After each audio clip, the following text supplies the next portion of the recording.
ओम श्री परमात्मने नमः।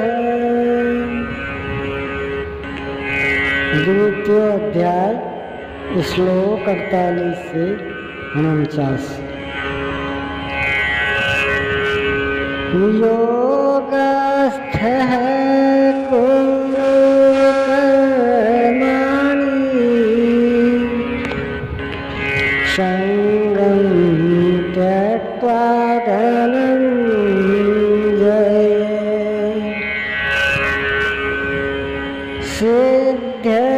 सिद्ध्योः समो भूत्वा समत्वं योगोच्यते।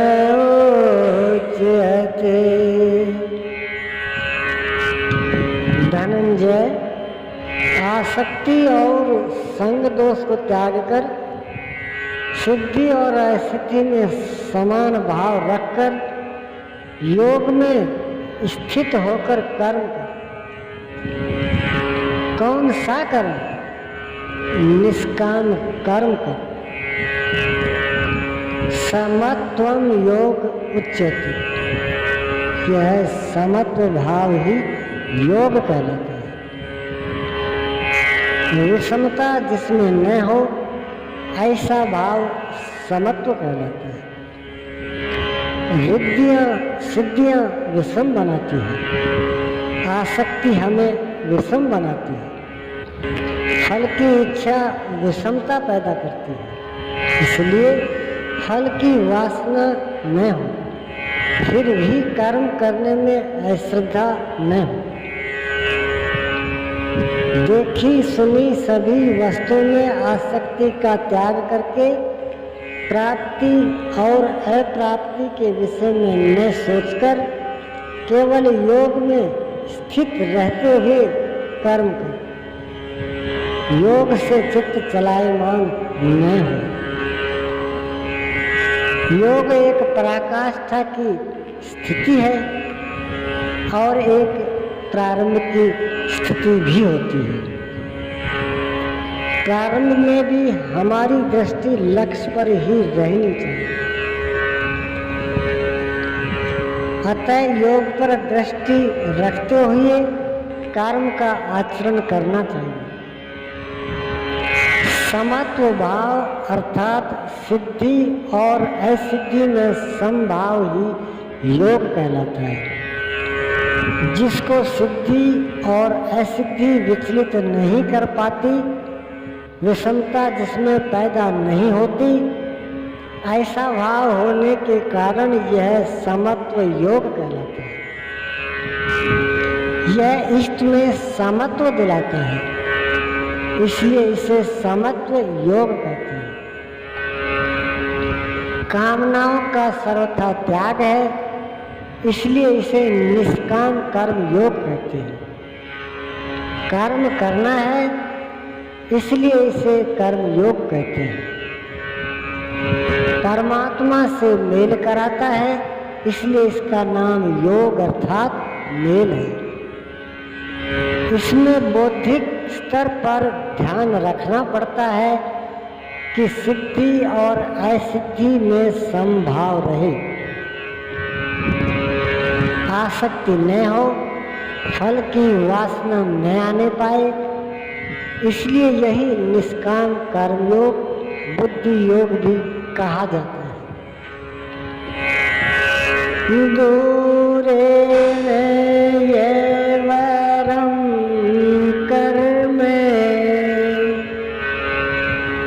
बुद्धि योगा धनंजय।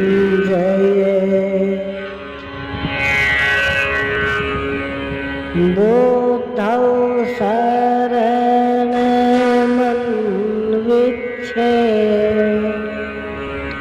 कृपणः फलहेतवः।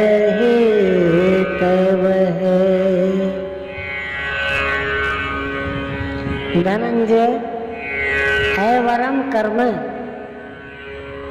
निकृष्ट कर्म वासना वाले कर्म बुद्धि योग से अत्यंत दूर है। फल की कामना वाले कृपण हैं। वे आत्मा के साथ उदारता नहीं बरतते।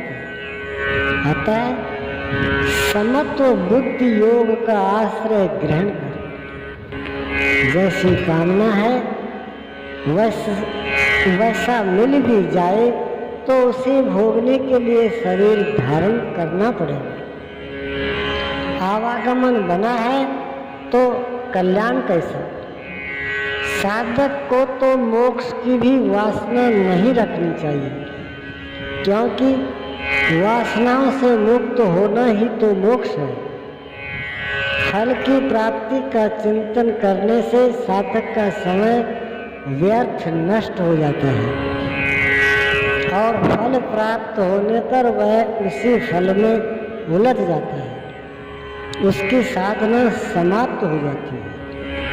आगे वह भजन क्यों करे, वहाँ से वह भटक जाता है। इसलिए समत्व बुद्धि से योग का आचरण करें। ज्ञान मार्ग को भी श्री कृष्ण ने बुद्धि योग कहा था कि अर्जुन, यह बुद्धि तेरे लिए ज्ञान योग के विषय में कही गई। और यहाँ निष्काम कर्म योग को भी बुद्धि योग कहा गया। वस्तुतः दोनों में बुद्धि का दृष्टिकोण का ही अंतर है। इसमें लाभ हानि का रिकॉर्ड रखकर उसे जांच कर चलना पड़ता है। इसमें बौद्धिक स्तर पर समत्व बनाए रखना पड़ता है। इसलिए इसे समत्व बुद्धि योग भी कहा जाता है। इसलिए धनंजय, तू समत्व बुद्धि योग का आश्रय ग्रहण कर, क्योंकि फल की वासना वाले अत्यंत कृपण हैं। ओम श्री सद्गुरुदेव भगवान की